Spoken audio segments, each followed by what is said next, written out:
ამერიკიდან ჩავთავთ ბელა მაღლაფერიძეს, ჟურნალისტს, რომელიც წლებია ემიგრაციაშია და ის ასევე როგორც წინა სტუმრები არის ვახო ზასანეიას კურსელი. მოგესალმებით ბელა, მადლობა რომ ხარ ჩვენთან ერთად ამერიკიდან. პირველ რიგში მინდა რომ მოიკითხო შენი კოლეგები, რომლებიც პატიმრობიდან გვიყურებენ ახლა ციხიდან. აუცილებლად ძალიან დიდი მადლობა გურამ რომ მომიცი საშუალება შუწლიანი ემიგრაციის შემდეგ მოვიკითხო ყველა ის ადამიანი, რომელთან ერთად საუკეთესო წლები მოხდა გატარებული სტუდენტობის.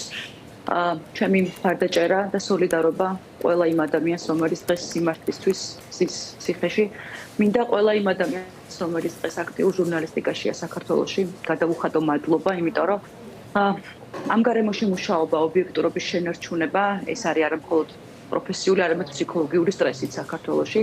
და მინდა ყველა ჟურნალისტს გადავუხადო დიდი მადლობა. სამწუხაროდ მე აღარ ვარ აქტიური ჟურნალისტიკაში, მაგრამ შეხარ ინფლუენსერი და გაქვს საზოგადოების ძალიან დიდ ჯგუფებზე გავლენა და გუკა ძალიან ძიმეა, როდესაც ხედავ ქუჩაში გამოსულ ადამიანებს, ძალიან ძიმეა, როდესაც ხედავ საკუთარ თავში იმის რესურსს, რომ შეგიძლია იდგე, გააპროტესტო, გააშუქო და ამ შემთხვევაში ძალიან რთულია ჩემთვის შორიდან ყურება ამ პროცესების. თუმცა შორიდან ყურებასაც აქვს თავისი ხიბლი.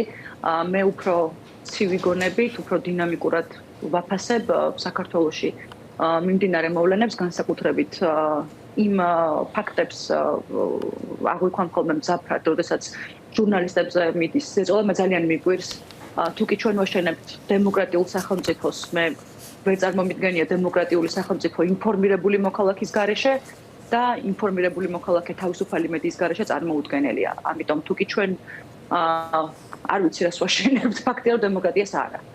ამიტომ მინდა გაგამხნევოთ, მინდა მადლობა გადაუხადო ყველა ჟურნალისტს. საქართველოში სამწუხაროდ ჟურნალისტობა უკვე ნიშნავს რაღაცა სიმართლესთან ბრძოლას, სიმართლისთვის ბრძოლას შიშველი ხელებით.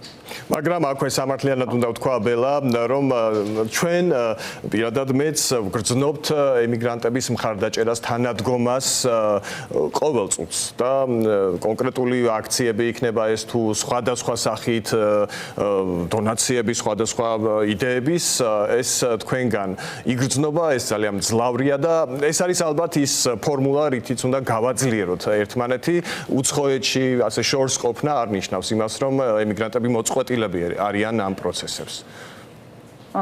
გეთანხმები აბსოლუტურად გურამ, იმიტომ რომ ხშირად გვიკიჟინებენ ხოლმე ემიგრანტებს, რომ ჩვენ თითქოს არ გვაქვს უფლება ჩავერიოთ ან თუნდაც ჩვენი აზრი, როგორც მინიმუმ ჩვენი აზრი გამოვთქვათ საქართველოში მიმდინარე პოლიტიკურ თუ სოციალურ პროცესებზე.